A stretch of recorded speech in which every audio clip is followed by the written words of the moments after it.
heaven, hallowed be thy name, thy kingdom come, thy will be done. I want to welcome everybody here. This session is going to be one that we will hear from our audience and what their views are. Broken promises based on political aspirations, excluding us from economic development, poor education, poor health care, and the whole gamut of things that has not served our community. We want to also talk about the use of land. We want to talk about community gardening. We want to talk about co-op purchasing. We want to talk about what you want to talk about.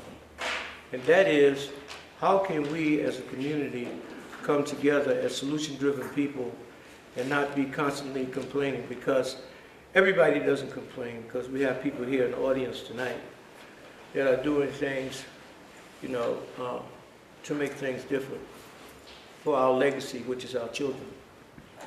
So I want to ask a lady that we all know and respect from our community, Sister Virginia Morrison, if she would just come up and talk about the work that she's been doing and what she sees as ways that we as a community can come together and begin to develop our housing and our businesses, because those are two of the things that we're going to be talking about.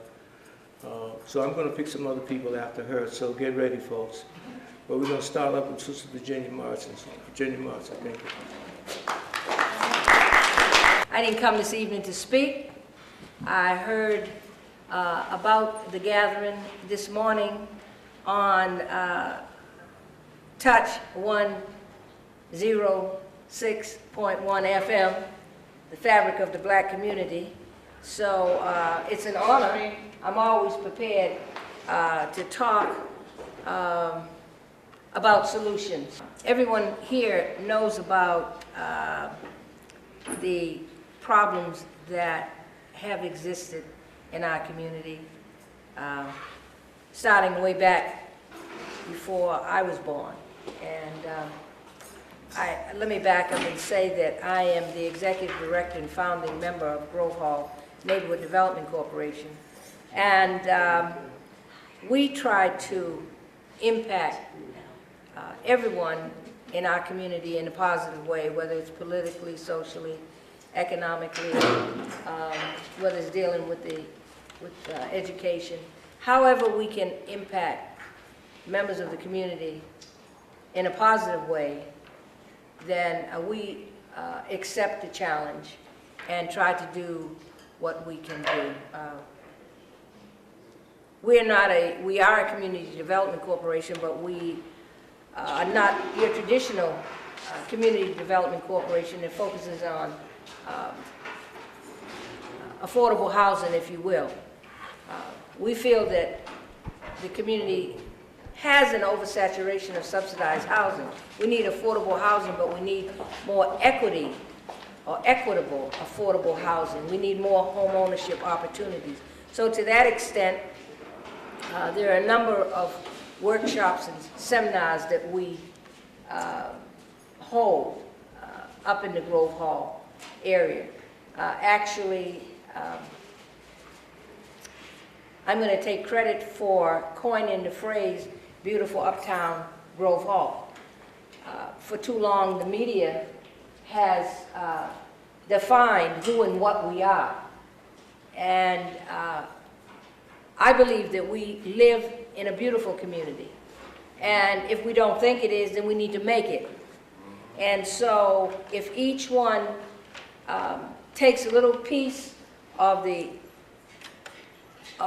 problem or problems that exist, we don't have adequate education. The public school system is broke.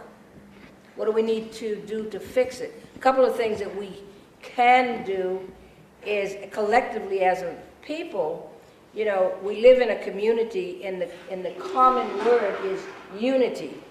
We're not going to be able to do anything unless we have unity.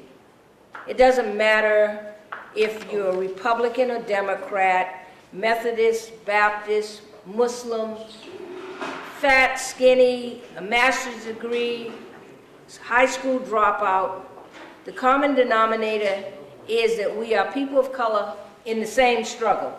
It doesn't matter if you or I have a measure of success. Until we all have a measure of success, there is no success.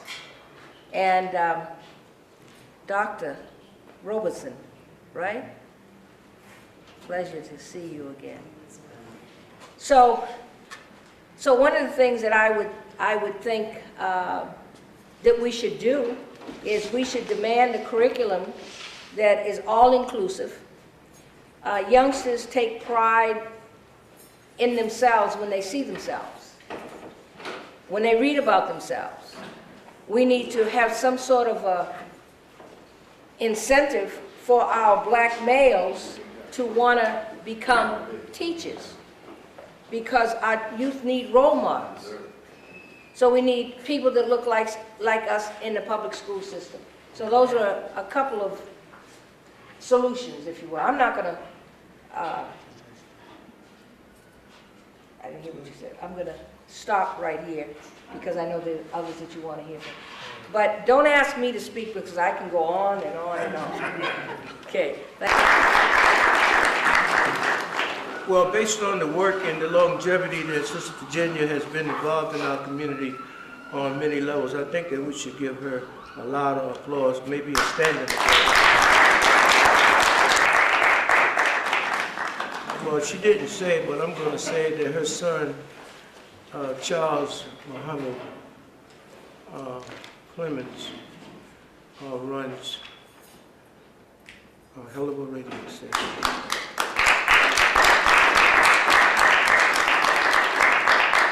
And you know, this could really be called civic engagement sessions that we're having, because we have a cross-section of so many people doing so much wonderful work in our community to heal wounded people. We have been wounded for some years now. We went from the we to the me, and we must get back to the we. We must believe in ourselves. We must not allow our history to start when we came from freedom to capture, and that 12 years of slave is not our story. That is not our story. We built civilizations, and we will build them again with your help. Speaking of building, we have another lady that's involved in our community, and she has some thoughts about how to build unions and grassroots operations and hold people accountable for their actions and for their misrepresentation of the people. And we're going to ask Priscilla to come up, Priscilla Flint to come up. Good evening, everybody. My name is Priscilla Flint. I work with the Mothers for Justice and Equality, and I work with a new organization called the Black Economic Justice Society, and Hassan Williams is one of our workers that works with us. We were the ones that picketed the Ferdinand Building at 225 Center Street. And the reason why we did that, because they were not hiring our people. And we just got sick and tired of them not hiring our people and promising us, oh, it's gonna get better, it's gonna get better. It did get a little better, but it needs to get a whole lot more better. We have a new mayor and we have new city councilors, and we need to hold them accountable. I would like to see us maybe, get into groups where we're really concerned, like around education, housing, jobs, affordable housing. A lot of us go to work every day and are homeless, and that does not make any sense in this rich city. So I'm here to encourage us to let's get back on track. Let's start working together. Let's forget all the foolishness and let's come together and demand what is ours. These buildings and things that are going up, they're in our neighborhood. What do you think is going to happen when Ferdinand Building's complete? They're not even going to want us around. You know, they don't want us to help build. They don't want to give us jobs after they're built. And then they want to push us out. Just like right now we're working with the Boston Job Coalition, and we're trying to negotiate, and Hassan will tell you more because he's been going to the meetings. We're trying to negotiate an MOU with Millennium Partners so that they will honor the Boston resident job policy, that they will give us jobs, that they will give us permanent jobs. And it's a lot of work, but we have to do it. And I'll tell you, I get weary and I get tired, but I trust God and I believe that we can do it. All we have to do is work together. It's a lot of work, but somebody got to do it. They're not going to do it for us. They've already proved to us that they're not going to do it for us. So we have to do it ourselves. So I really would like to encourage you all, get involved in something. The Mothers for Justice and Equality, we're an organization that works, advocacy organization that works with victims of homicide. So we work with mothers and children and siblings of murdered families. Now, I know every one of us have been impacted by violence or murder. We know somebody, and it's time for it to stop. We elect these officials, and then we just kind of like go to sleep. We got to wake up, people. We can no longer afford to let these politicians come in our community, have us vote for them, and then when we ask them to do something, they don't do what we ask them to. My thing is, we don't need them. What do we need them for? If you're not going to work with us and help us, what do we need you call yourself representing us? Am I right? So I'm just here to, to do what I can do to help and encourage us, but we got to get busy, I'm telling you, because it's what, day 11 or 6 or 5 or whatever of the new mayor regime, but we got to hold his feet to the fire. We have to. And we have to open our mouths and don't be afraid. For so long, it seemed like people were afraid of Menino. For what? God didn't give us a spear. He gave us power, love, and a sound mind. And I'm here to say, if we can all work together. I'll work with anybody. I don't care. But I am tired of seeing our people depressed, oppressed, and repressed. So it doesn't make any sense. We're confused, we've been abused, and we've been used. And we just need to wake up. Amen? Amen.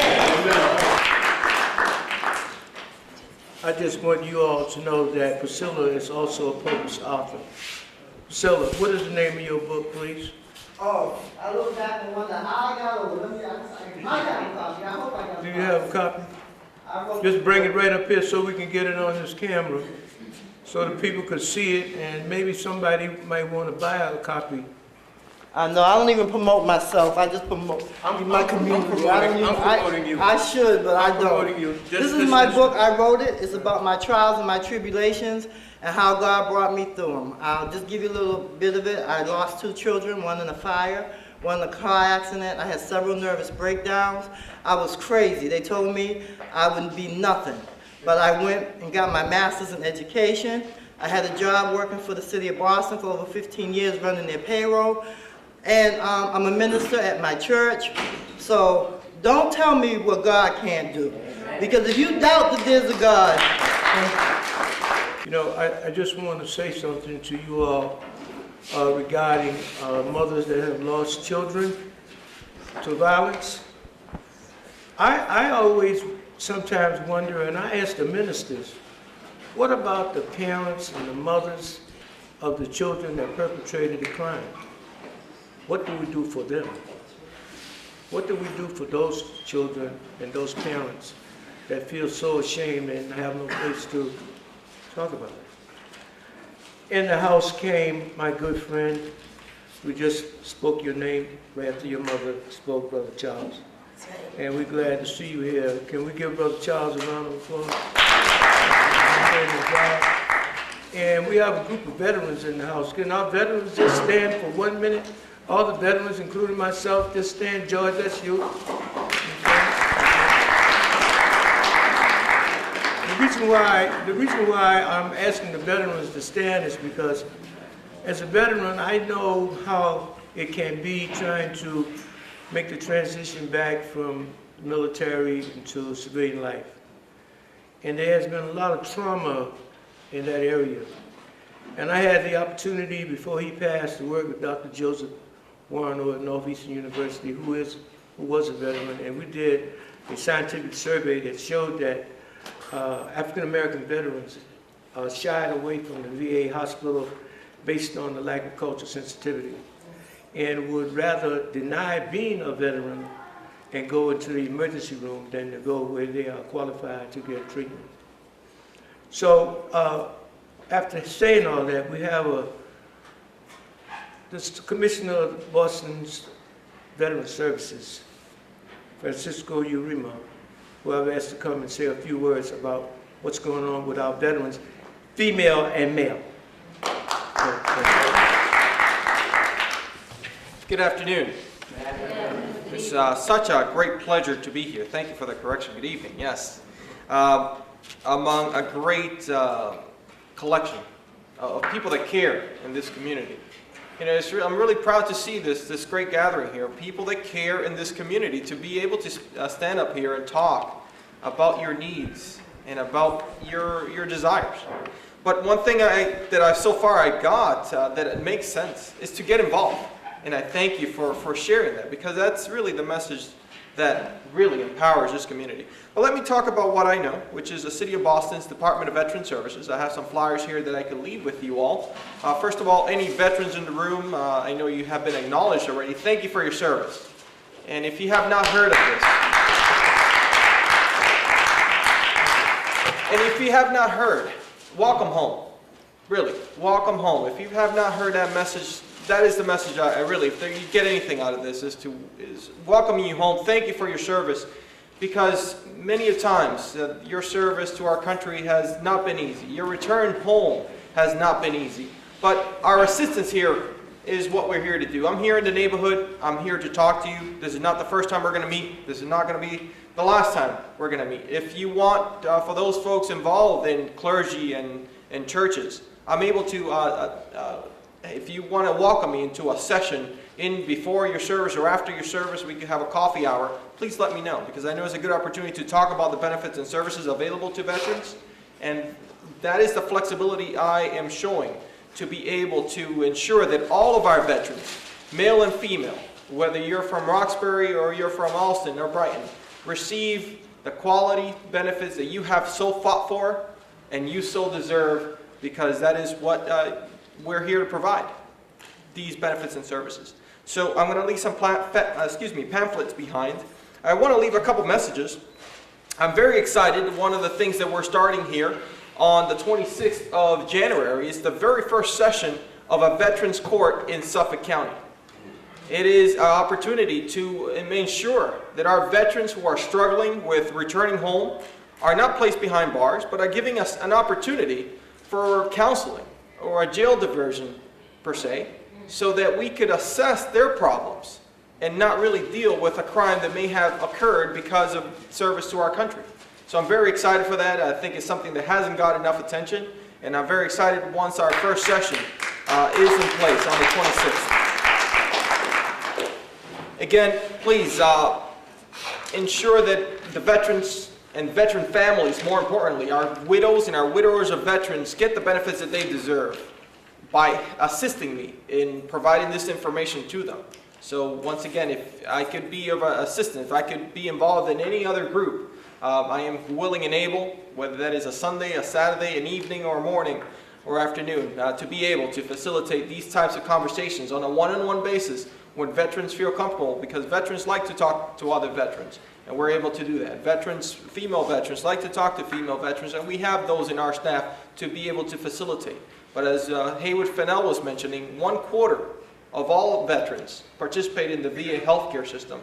And in a city that has 2 VA hospitals, I think is wrong. And I think we need to ensure that we are changing, breaking those barriers, so our veterans could take care of those health issues that they so need at the care of our government, who is there to provide them. So thank you very much. You know, I don't want the commissioner to leave, and I want you all to hear this, because it's going on our DVD, that I'm asking for advocacy for supporting a school building be given to veterans to create in our community a Veterans Multi-Purpose Center that has housing, training, and services, wraparound services for our veterans, male and female, as opposed to selling a school building to an outside developer. We should be able to have that ourselves for our veterans in our community. So you'll be seeing that again, me advocating for that, and I hope that you will add your voice and support when the time comes, because we do need that. You know, a lot of people feel ashamed because they're veterans and they won't They won't say they're veterans. They haven't dealt with their issues. I'm just going over there now to start dealing with my issues. You know, so I'm blessed and I'm grateful, you know, but we need to work a little harder for the veterans community. We really do. For Lonnie Hayes, everybody, please give her a hand. Lonnie is talking about nutrition and land use. She's going to say a little bit about that now. She's in uniform. She's in uniform. Good evening, everyone. How are you? It's good to see everyone. Help me to be mindful as I change the way that I eat, to change the way that I shop. I'm talking with young folks under 10 about reading labels. I'm talking to young folks about growing their own food. Working with the greenhouse, working with the food project, working with the natural area. I have 4 plots that I take children in the summer and the greenhouse all year round, planting and growing our own vegetables. Herbs can be started in your windowsills just to get a taste of it, to see if you have a green thumb. So I'm trying to be mindful about what I put into my digestive system. Herbs, water, less soda, all the good things. We have many organs in our body, and I'm teaching the little ones that you need a cup of water for each organ that you have every day. So help me to reach out to our younger folks and talk to them about their diets as we change too, and think about changing. We've all been eating a certain way for many years, but I want you to join me in help reaching the little ones, because remember when we were introduced to Tony the Tiger on TV? We started eating all that sugar, and our moms went to work and we started eating all that Burger King or whatever it was back then, Popeyes, whatever it was. Some of that has caused a lot of damage in our systems. So maybe if we could be mindful about what we eat and maybe try to change some of what we put into our digestive system. Okay? All right, thank you.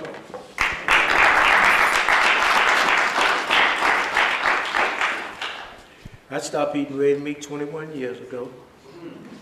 I eat sweet potatoes and fish. I cook my own food, no salt. And I'm so glad that Fulani has this project working with our young people. Speaking of young people, just to give your attention to our 3 young guests back there. One young lady is from City Year, and the other 2 are at Jeremiah Burke School. Give them a hand, please. You know, it's really about the legacy, and the children represent so much for us, because the newspaper, the media, has a tendency to always spotlight the negative and never talk about the kid that's getting the B's or the C's that go to school every day. And we need to be mindful of that. We need to be more encouraging than discouraging. And I know a lot of y'all hear of other parents calling their kids dumb, stupid, etc. And when I was working in the field of advocacy for mental health, I saw some real sad situations. One of the things that I saw is that people keep thinking that they're victims. And you're only a victim one time. After that, you're a volunteer. You know, so we need to be mindful of our greatness. And we need to support each other, like Priscilla said. We need to understand who we are, not who we think we are. And education is one of the keys for that. And when I say education, I'm not talking about relegating our children to the Boston Public School System or any public school system. I'm talking about teaching our children how to think, not what to think. That's very important. So without further ado, I want to call a man that has done some work in the political field. He's doing some work organizing around construction and jobs. And he's also an educator and a strong brother. I would like Hassan Williams to come up and say a few words. Thank you.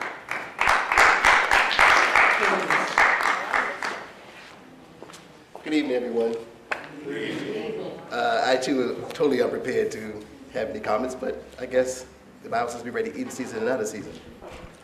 So, a couple of things come to mind. I am part of the Black Economic Justice Society, like Professor Flint mentioned. And what we're trying to accomplish is we're trying to find some economic parity in our community. So we're looking to organize, and we're not complaining anymore.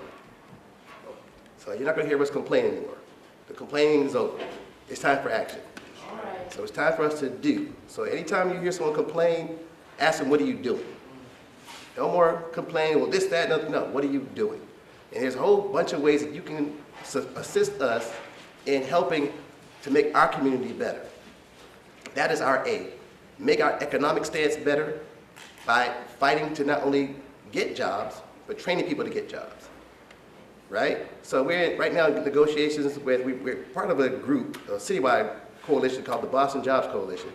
And that's the Chinese Progressive Association, the Latino communities represented through East Boston, their East Boston connection, the white communities connected. So all of our communities are now coming together to say, how do we aggressively tackle this from a city perspective and help each other in the process? We're negotiating with Millennium Partners, which you know is a $615 million project right in the middle of downtown Boston. A bunch of condos going up. But what benefit is there to the community? And in fact, we have a meeting coming with them. We were supposed to have a meeting with them on Friday, but that's been rescheduled because as you look through what they're trying to give us, they're only giving us what they're already required to give us anyway. So they're really not giving us anything. And so it wasn't until we realized, we read the document and said, what are they giving us? We realized they weren't giving us anything. They already made a deal with the city to do what they want to do. They feel because they made a deal with the city, they don't have to do anything for us. Well, how does that benefit you? How does that benefit our kids? How does it benefit our generations of kids that come up behind us?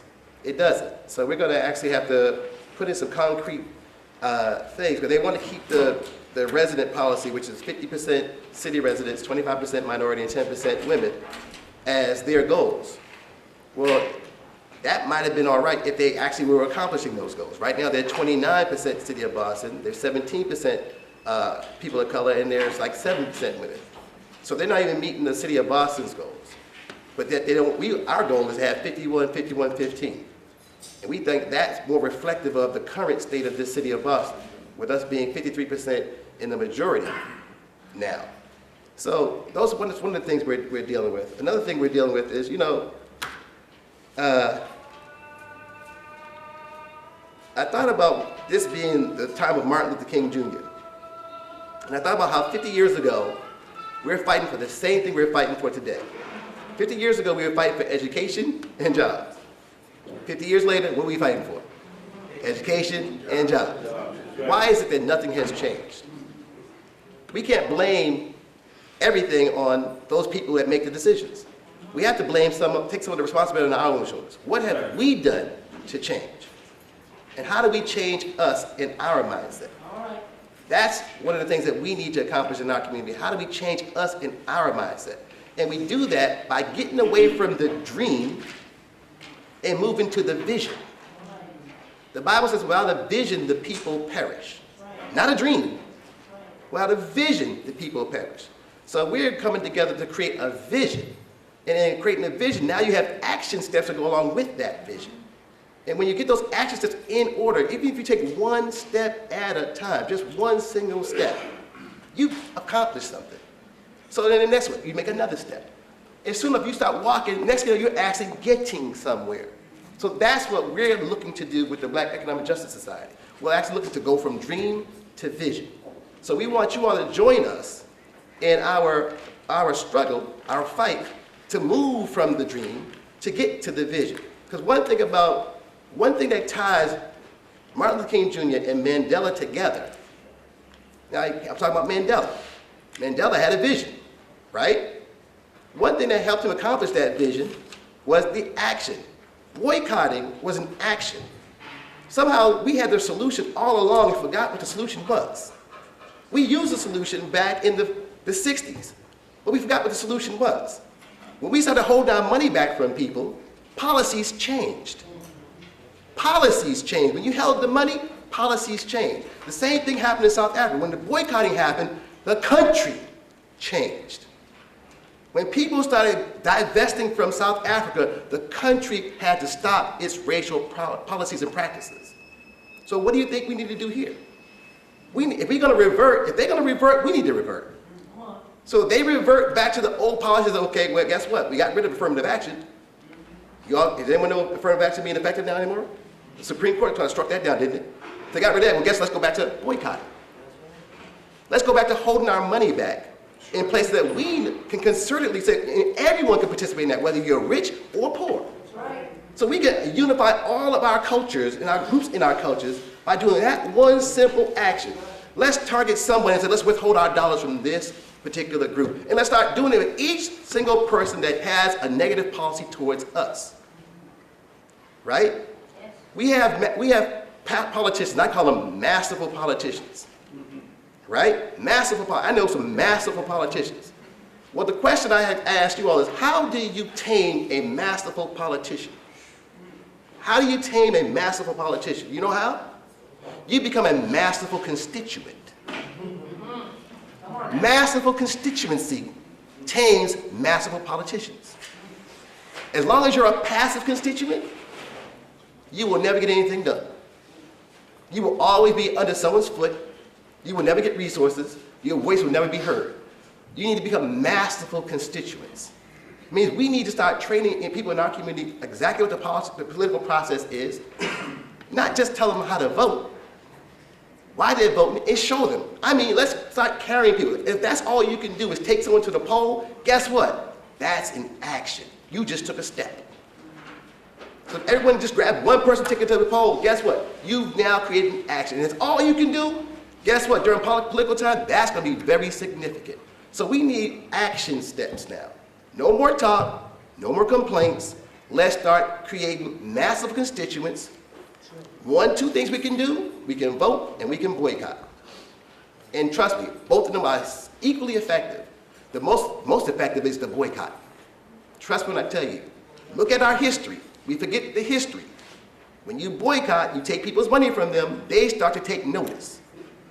What do you mean? I want you on that side of my restaurant. You can't sit over here with these folks, but I want you on that side of my restaurant because I want your money. Well, guess what? I lost all that revenue from that side of the restaurant. Whoa, that don't work. Because I want their money. I don't want them, but I want their money. Right? So that's one of the things we like to see in our Black Economic Justice Society. We need to move from dream to vision. And that's what I'll say. Thank you very much. I want everybody to understand what's going on here. We have a cross-section of organization and community leaders. The gathering is not an organization, it is a happening. And we bring people in from politics, from everywhere, and they talk about what they're doing and how we can together do it better. How we together can do it better. How we can get our respect back or get more respect. Because there's love and respect here tonight. And before we go into the educational aspect and what that means in our community, I just want to say two things to Brother Charles and Sunshine, for their work in our community over the radio station every day. Does everybody listen to 1061 FM? Did you know that he was out in Grove Hall this morning at 7 o'clock? Gotta be on board with Brother Charles. And I'm going to ask him to come up along with Terrence Williams. There were two candidates for elected office, and I just briefly want them to share with us how important is the politics now for our community. Terrence first. He ran for office now. Give him a hand. Amen.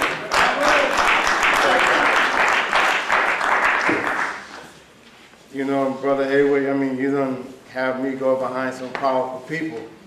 They said some powerful words. Thank you. First, I want to thank our veterans, for their service. I really, truly appreciate it.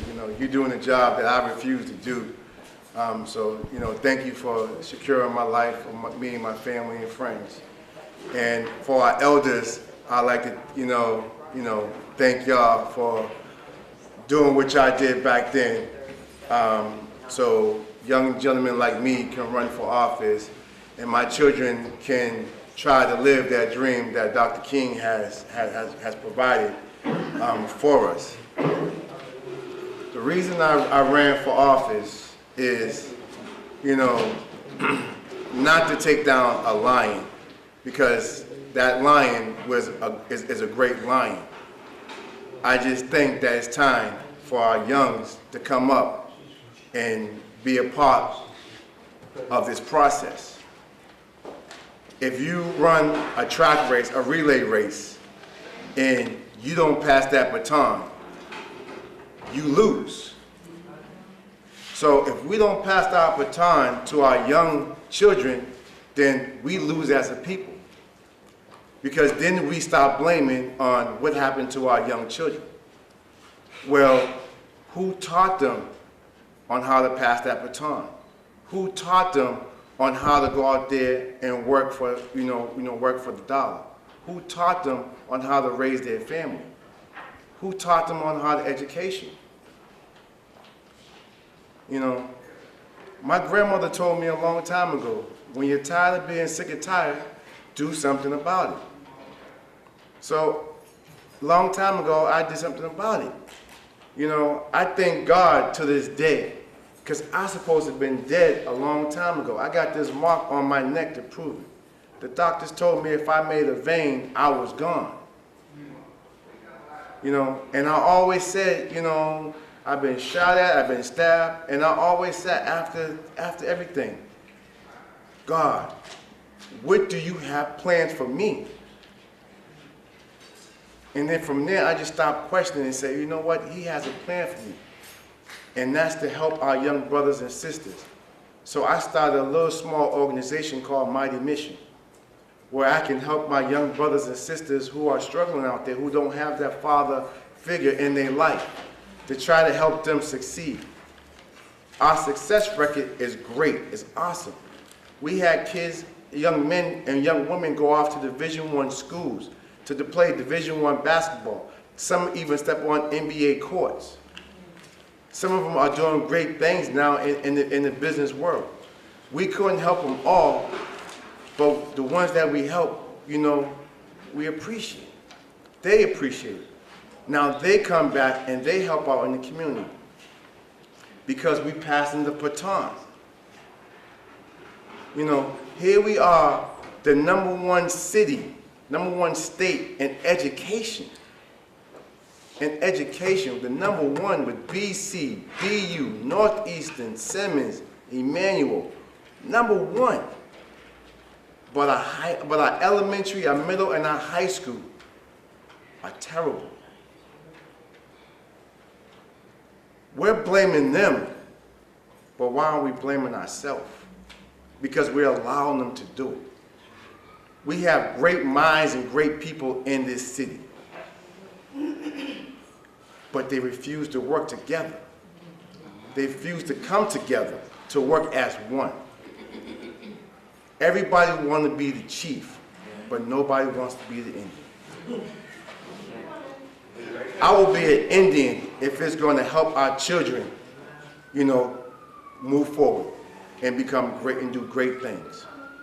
If you give a child an electronic device, they will master that device within a couple of minutes. So why can't we have them in electronic schools to build those games? They're doing research. They have our kids actually in buildings just playing these games to say how they can make them more effective. So why they got them playing and not making them? When are we going to stop blaming everybody else and just all come together? That's what it's going to take. It's going to take everybody to work together. I said, if all these churches that we have in the city of Boston, instead of them complaining about brothers like Brother Charles, Brother Yancey, and all our other brothers and sisters who ran for office, oh, we all came together and had one. No, if everybody came out to vote, we would have had two, and we would have been, and our celebration would have started in September, not in November, because we would have had two running for mayor. So let's need jobs. But until they realize that they you know, that they need a job and that they want a job, they gotta come out there and stand tall. Like Brother Hassan said, you know what, you hit them in their pockets. They will understand that then. You know, they said that residency policy about the jobs is there's gonna be a lawsuit. Well, you know what? If you work for a company, they will fire you and hope that you will go hire a lawyer to get your job back. So you know what, City of Boston, why can't you take that same step? You know what? We're gonna find you because you're not following this policy, and then you fight to win this policy. But because we're not out there strong demanding it, then they doing what they want to do. If you think they're only stopping in Roxbury from building, then you fooling yourself. Because they're coming. And they're coming strong. They're taking, you know, they're taking the home loans away. If y'all know what a home loan is, it's for some of these parents that are in these hotels.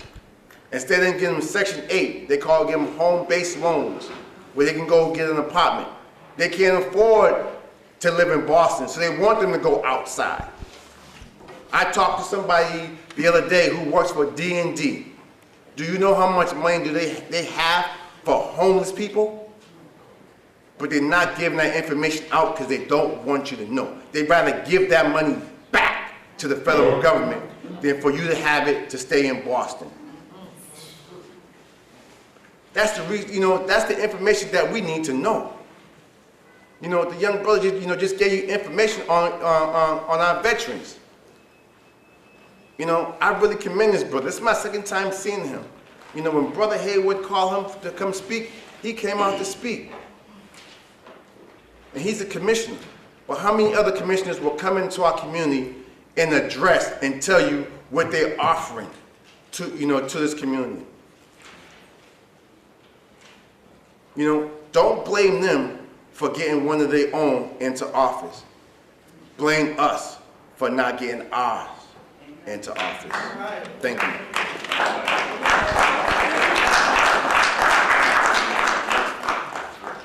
Get warm in here. The truth will do that. You know, the truth will do that. And we need to understand that this is a healing process that we're conducting here. And I want Brother Charles to come up and say a few words. My pastor in the house over there, Reverend Washington. Hey, Reverend Washington, my pastor. Brother Charles, I want you to come up. Then I'm going to let Sunshine come up and say a word or two. Then I'm going to ask Mr. Cruz to come up and say a word or two. Thank you. Peace and blessings. And I'm wearing this hat today because I'm proud that I have a bank account at One United Bank. And I believe in supporting my own.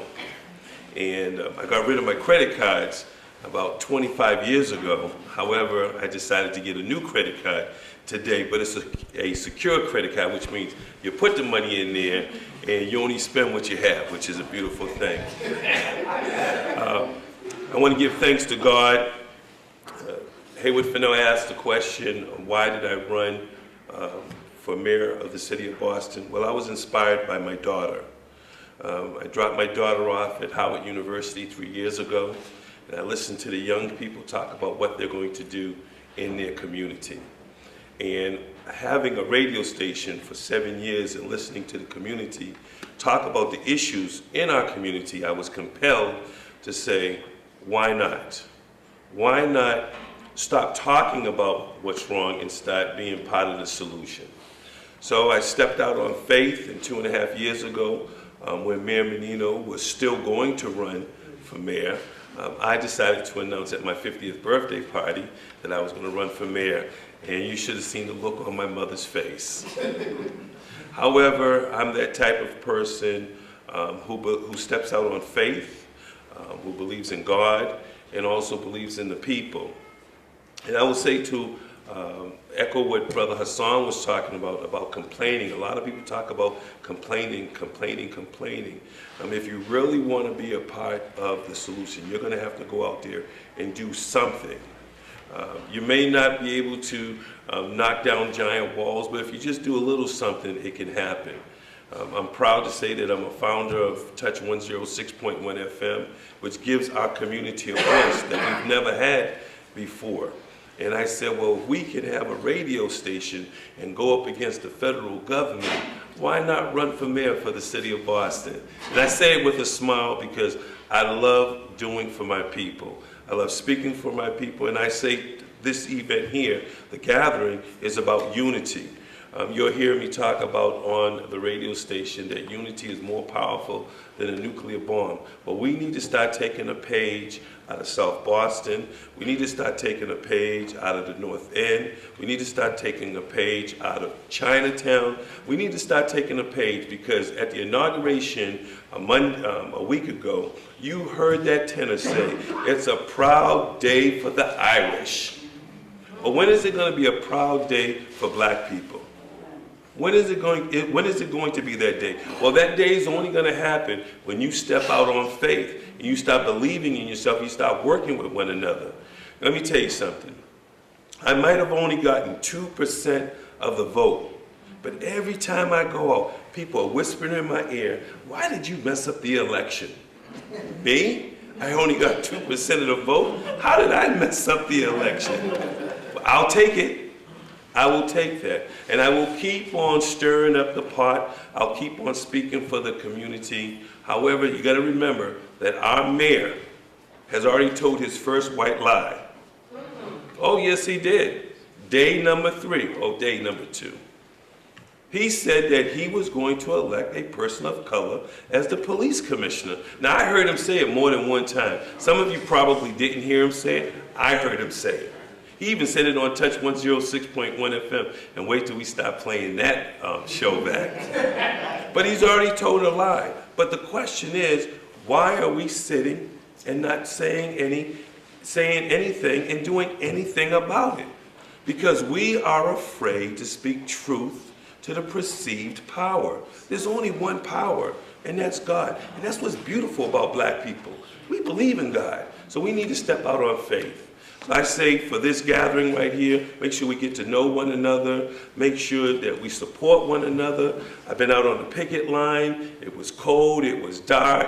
Why did I do it? Because it was the right thing to do. So let's start doing the right thing. Thank you. We got some food here. So what we're gonna do is we're gonna wrap it up. This is how we're gonna wrap it up. Like I said, sunshine. Mr. Cruz, Dr. Robinson, President of Roxbury Community College. That's how we're going to do it. And then we're going to go over there, see Fulani back there, and we're going to have something to eat, and y'all going to greet each other. Is that okay? Thank you. Did I call that guy Thomas name? No, you didn't. Yeah, you did. So good evening, everyone. You all hear me every morning. Sunshine, big mouth. I don't even know why I'm up here to address the community. Yeah, well, that's good too, but I really appreciate it, and I actually thought about what I was supposed to say up here and try to figure out where I fit into my community and what it is that I love about doing what I do every day on the radio, either with Brother Childs, and not even just with that, but what I do in researching some of the issues that a lot of you all have come into the studio to discuss, with how I address, you know, the elders of the community and their concerns about what needs to happen. And I think I figured it out. I'm supposed to ask questions, and I'm supposed to ask tough questions of the individuals who continue for generations as being a born and bred Roxbury girl in this community, raised up watching my family, watching people like Sister Virginia that I recently met in the last few years, but looking at that strong advocacy in order so that our whole community doesn't go to someone else that doesn't have any interest or care about the fact that this ground and this soil is filled with such rich culture and history. And so I think that's what my role is in the community, and I spend a lot of time reading, and I don't have one of those formal higher education degrees, but I actually do read with comprehension, and I understand the importance of knowing what it is that I'm talking about. And if I don't know, I really know how to ask the questions and really get down to the meat of it, because if it doesn't look right, then it's probably all wrong in the first place. And so I think we have a lot of questions to ask. And one of the questions that I would ask is, what is it that we really want to do, as Hassan said, you know, in terms of action? Movements are not sustainable without action. And, you know, we have moments where we get all hyped up. I love the fact that the Ferdinand building was going on. And as Hassan said, that was a moment in time that we could have captured and ensured that our needs were met in a very economic and social justice way, where equitable distribution happens so that we don't have to continue to be begging. And I'm not about to beg anybody for anything, and I will be continuing to do what I do. I also write for the Boston Voice, which is a new bi-weekly publication, and that's another gift that I have. That's a talent that I have, that I'm able to formulate my own thoughts in a comprehensive way that I can share my own expression. It's my views, that's an opinion about how I feel, but when people come into that studio, we use these fancy words: accountability, responsibility, structural reform, all of these different kinds of languages that they use in order to sort of hoodwink and bamboozle us. You know, you really are held accountable into a higher standard in my eyesight if you're projecting and presenting something to this community that has historically, regardless of what part of the country we're in, we're all fighting for the same things, you know.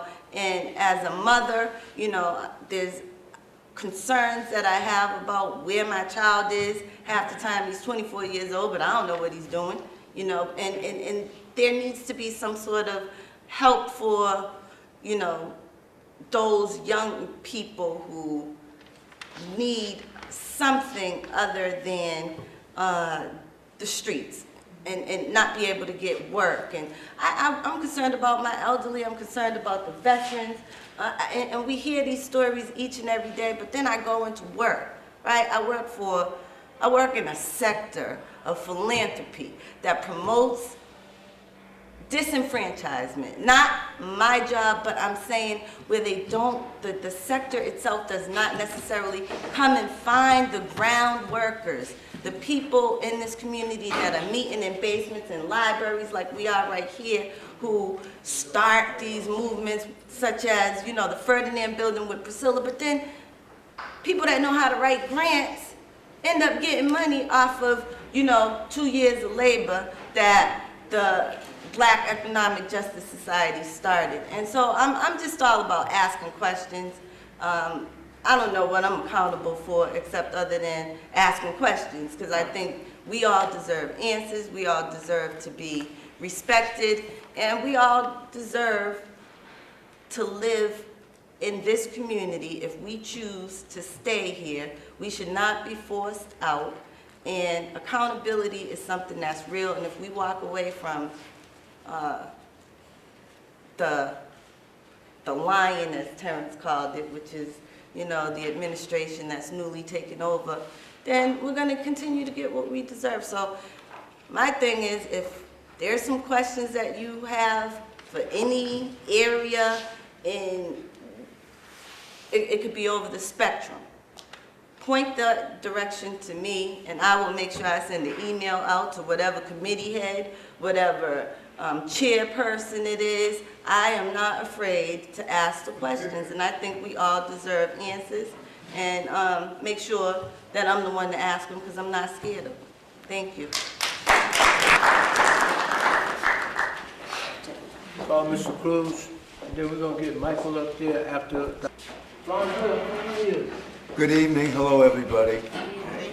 I just want to say I'm here, and I couldn't make the first one, unfortunately, but I'm here to support Haywood.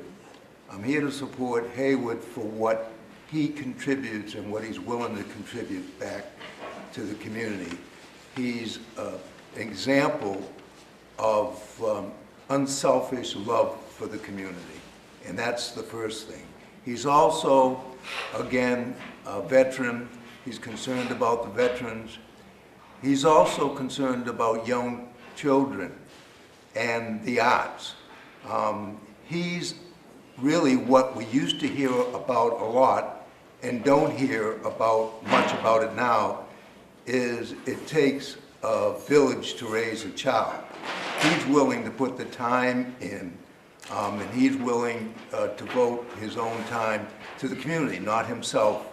So I admire him as a man, much like I would admire a great pastor or a great politician who really gives back, and he really gives back. So first of all, that's I like to support those causes if I can. And secondly is I'm here because we need political grassroots support more than we have. I'm old enough to have been in the civil rights. I didn't take the bus ride down to hear Martin Luther King, but my wife did. I wasn't married at the time, but I was very active, involved in economic development of civil rights, and I was very involved in minority contracting issues, and was part of the group that first formed Contractors Association in Boston. And we were successful in fighting for a fairer piece. Not that we ever got what we deserved, but we got a fairer piece of the pie. And it didn't come about because we sat across the table. We did sit across the table after we went out and demonstrated. And the thing that has given me some encouragement here is people seem like they're willing to demonstrate again, like we did at the Ferdinand's building. And I was out there 2 or 3 times. But that's the only thing. We have to wake up. I have to now, and I don't want to say this, I don't want to seem like a racist, but I have to pray and meditate so I don't become a racist, because things have gone backwards from when I was in the street stopping construction jobs along with contractors, Leo Fletcher and other people that were protesting. We've gone backward. The poverty rate, and I don't want to depress anybody, but it depresses me, the wealth gap has increased 4 times since the '80s between white and blacks. I mean, look at the rate of our young black and Latino kids in prison. Somebody will wake up. We're like that adage that if you throw a frog in hot water, they'll jump out, but if you put them in water and slowly heat it up, they'll die. And the community is dying because they're slowly heating it up on us. And Maya Angelou says, when people show you who they are, believe them. I'm not a racist, but white folks have showed me who they are. They aren't going to give you doo-doo squat. You have to fight for everything you have. And we've gone complacent and aren't fighting. And I don't mean physically, but some of the gains I have, I'll say it, is because of the Panthers, Bobby Seale, the Mau Mau's, a lot of people that went out there and did protest violently. We didn't get some of the opportunities as black businessmen until after the riots. And I'm not saying we have to have riots, but we need more civil disobedience to show people that we're serious about not going further backwards than we've slid. And that scares me, and I am really angry that I find myself having to tell younger black males especially that you have to be twice as good to get half as much. And I didn't think I'd have to tell my son and other young black men that. But if you don't, you're misleading them. So for all those reasons, I'm trying to be able to give back to the grassroots, because that's what's going to help us, just like it did back when the civil rights started, it was a whole community. It wasn't one politician or two politicians. It was a mass people getting out there and like I said, in some sort of civil disobedience that brought about a change. And I think we have to, unfortunately, go back to some of that before we have any movement. And again, thank you, and I'm willing to. You know, I was blessed by a father who brought me into the business, so I grew up with a strong work ethic. And that's another thing. We're losing the work ethic in our community because the young kids don't see any of us doing much positive. They see white folks with the jobs, they see white folks with the businesses, and so they're hopeless. And that's why we're getting, because it's like the terrorists in the Middle East. They do what they do because they feel hopeless. And our kids are doing what they do because the system tells them they aren't shit. I'm sorry, but that's what it tells them, and they start to believe it. So again, there should be 10 John Cruzes, and that's another thing that really ticks me off to say it. We've gone backwards. 20 years ago, there were more black developers, more black managers, more black architects, more black just about everything than they are now. When you look at our community that's being developed, it's not being developed by us.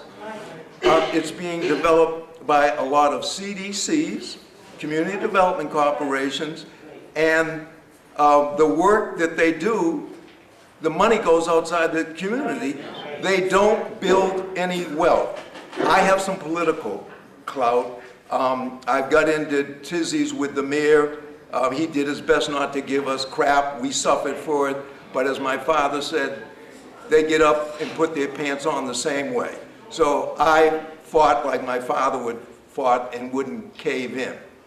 If they think of the political power we'd have if they were 10 black contractors the size and developers the size we are, we would be a community that really would have a voice, but with no wealth, it's hard. It's all about wealth building. And we have to now demand that in our own community that people of color get the opportunities. And again, I know because it happened to me, I don't even get asked to bid, not give me the job, in my own community. Thank you, Mr. Cruz. I also want to acknowledge the work that you're doing with the Suffolk County House of Corrections, helping those people over there, you know, with jobs, etc. You know, we appreciate that. We really do. You know, because we shouldn't, if we don't have, actually, Mr. Cruz, we have more than 10 John Cruzes here. If we just find a John Cruz within ourselves, you know, tap into that. All right, now let's find some things here that we can do together.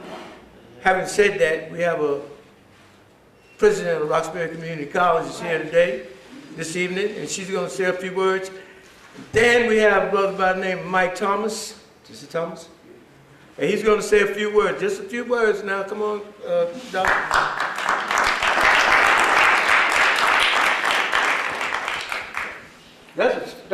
You gotta give up, bigger hand.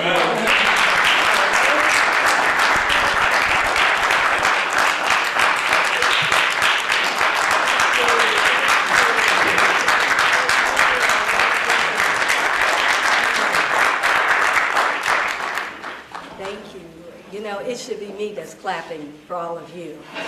I have been so fortunate and blessed to be here in this time, in this place, and to be able to play just a small part in this great work that you've described today. And you know, when Haywood asked me to come tonight, it was with the intention of getting an idea of all of the things that people want for this community. And I've been feverishly taking notes because I believe that if I had come in as a new president and said, this is Valerie's vision for what needs to happen here, I might have gotten it right. But the real way that I can be successful is to listen to what you want to see happen and then to find ways to make Roxbury responsible to you within the community.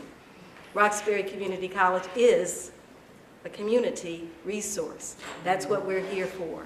And so my job is to listen and ways that we can engage in helping our students to understand civic engagement, even civil disobedience. Our job is to help students to understand the types of employment that is going to lead to wealth building within our community. Our job is to understand how we can get young people off the streets and into school and help them to understand the types of careers and jobs that are available. And so that's why I am so blessed to be a part of this community, because I'm here to be a servant leader. I'm here to understand the concerns. I'm here to partner with all of you and to ensure that you do see Roxbury as your resource and that you always feel welcome within those doors, and there's something for you to learn, to be a part of, for us to engage in together. And so again, I'm very pleased to be here, and I thank you for this kind welcome and for so many welcomes that I've had since I've been here in Boston. Thank you very much. Y'all remember Roxbury Community College in the rain and the mud, demonstrating and everything? We need to be available for the president. You just heard her say that we are welcome there. And I know we are. We need that school. There's so much that we can do in terms of environmental education and creating jobs that deal with solar panel construction and water treatment and things like that. Our curriculums are not science-based. And we need to be about the business of teaching math so that we can have these engineers that are missing and be bilingual so that we can speak to the people that are our neighbors. You know, when they say bilingual, you need to think about across the water, but no, next door. So we have to demand, we can't ask anymore. We already know that the political system does not meet our needs. And we ain't hating, we just ain't waiting. So we're gonna call the brother Thomas to come up. And as he comes up, I just want to remind everyone that on January the 20th, at the Yawkey Boys and Girls Club, the Concerned Citizens Committee will have an outstanding Martin Luther King Day celebration. Ron Hill is here. Raise your hand, Ron. Thank you. Thank you. Thank you. Good evening, everyone. I want to introduce you to a gentleman in this community that I feel very compassionate about helping. And I was there with Mr. Cruz and John Marshall and Aku Zulu Jackson when we used to shake the raffles to get people off so we can get our people employed. This young man here, we had 5 or 10 more like him. And I really need you to understand what he's doing, and I really need you to make an attempt to get behind him. This young man has a craft that, believe me, he's working right now, not in our neighborhood, but in places like Newton, Wellesley, where white people pay big dollars for him to come. And also, I just want to say, they've already set up to try to have him train their people. And the union itself doesn't have the kind of teachers. The union wants him, but he's refused because he wants to train our children in our community. And he's calling his school the People's Academy. So I urge you to get behind this young man, Mr. Thomas. Thank you. I definitely wasn't expecting this, but there's a couple people first that I really need to thank. Is Priscilla and Brother Lofer inviting me here today. Also, I need to thank the people years ago that fought and got me into the union by affirmative action. So I mastered the trade. I'm a copper craftsman. Now, I know our time is short, but I'm going to speed things up. This is what I've done so far. I've been working with kids in the community that one of our projects about 5 years ago, it featured on Modern Marvels, the History Channel. In Brookline, they call it the Copper House. And that house, about a month ago, just got an architectural award. Just did. Now, I'm currently working on a project, and I brought some of my work to show you.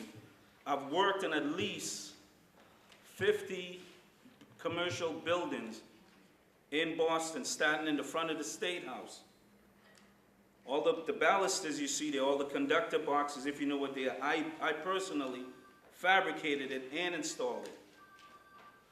The clock tower, the Old Souls Church, I could go on and on and on and on. The Mayor Curley's house, all of those places. You would never know that I'm the one who's done it. I've been on my own.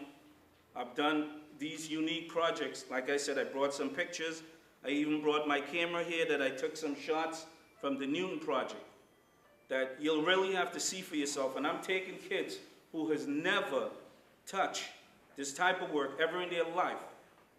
But through my struggles, I went out and got my 501c, and I've been around this city looking for locations. We've even got over 3,500 community signatures for a building. The city broke it down. They refused to help us. Absolutely refused. I'm working out of a small crawl space in my basement. Sunshine visited, Brother Charles, a few folks. I've done an exhibit with my stuff for 6 weeks in a museum on the Cape. And I've went around the city in Dorchester, Roxbury, Mattapan. And every door has been closed in my face. Now, I brought my stuff here today, and I would love, just take a few minutes, see what I'm teaching. And I ask for your support. All I want to do is teach. So these kids can go out, not just have a job, but have a career. Because I've been offered, and believe it or not, I've been offered to go to New Zealand, California, Kansas City.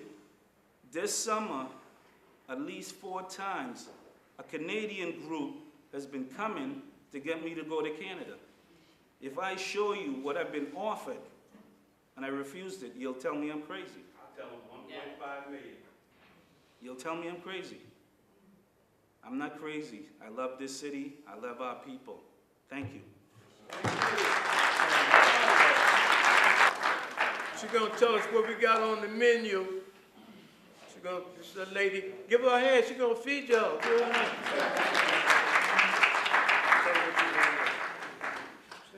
Okay.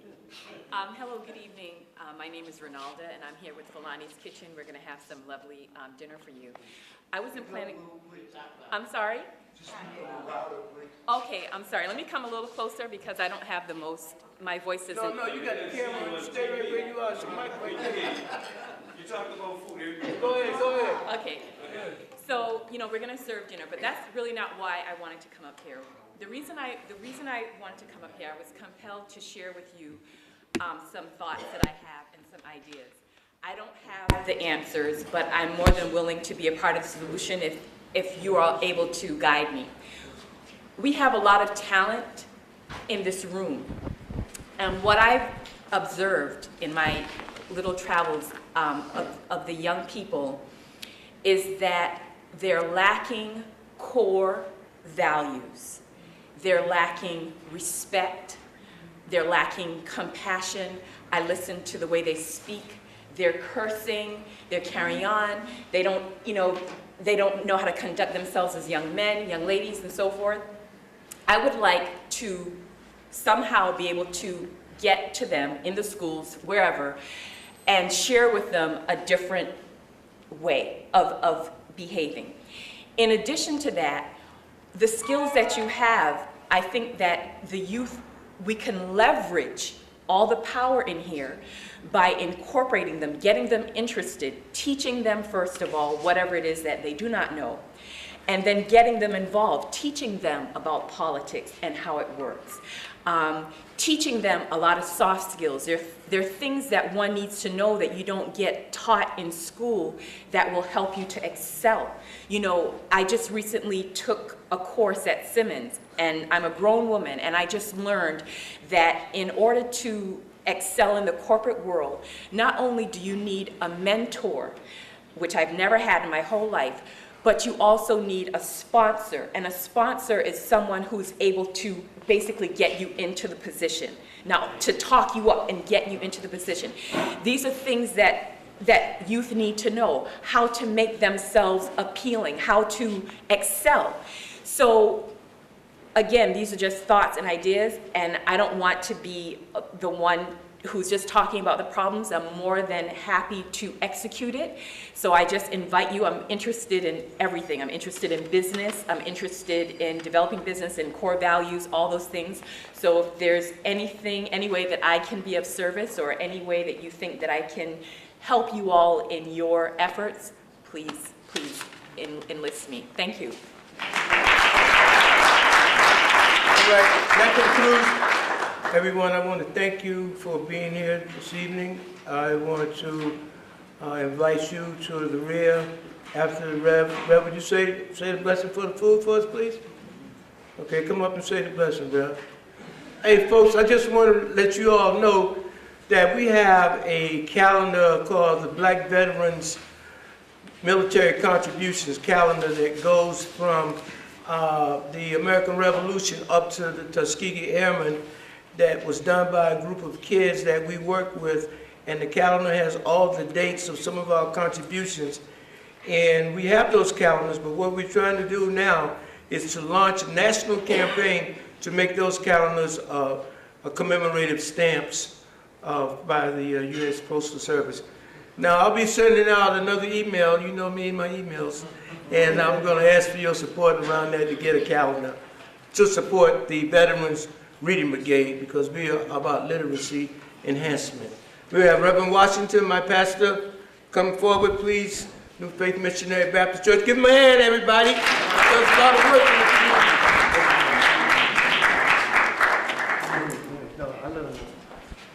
I just want to say this before I say the blessing, is that I sat and I listened, and I think there's some misconceptions about the role of the church in the community. So I'm asking Brother Hayward at your next meeting that I'll be allowed to speak. And I'd like to speak then to kind of clear up some matters. All right? Let us pray. Eternal God, our Father, we thank you for the food that has been prepared for us on this evening. We pray, God, that you will bless it, that it will be a nourishment to our bodies, Lord. Bless those that prepared it and bless those that shall receive it. In your Son, Jesus' name we pray. Amen. Amen.